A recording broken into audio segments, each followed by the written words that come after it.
আজ যারা বিজ্ঞান, চিকিৎসা বা সাহিত্য নিয়ে পিএইচডি করছেন, তাদের কাজকে গবেষণা বলা হয়। হুম।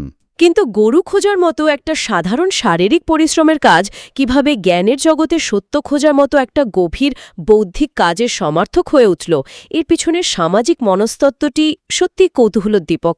এই রূপান্তরটি বুঝতে হলে আমাদের ফিরে যেতে হবে প্রাচীন আর্য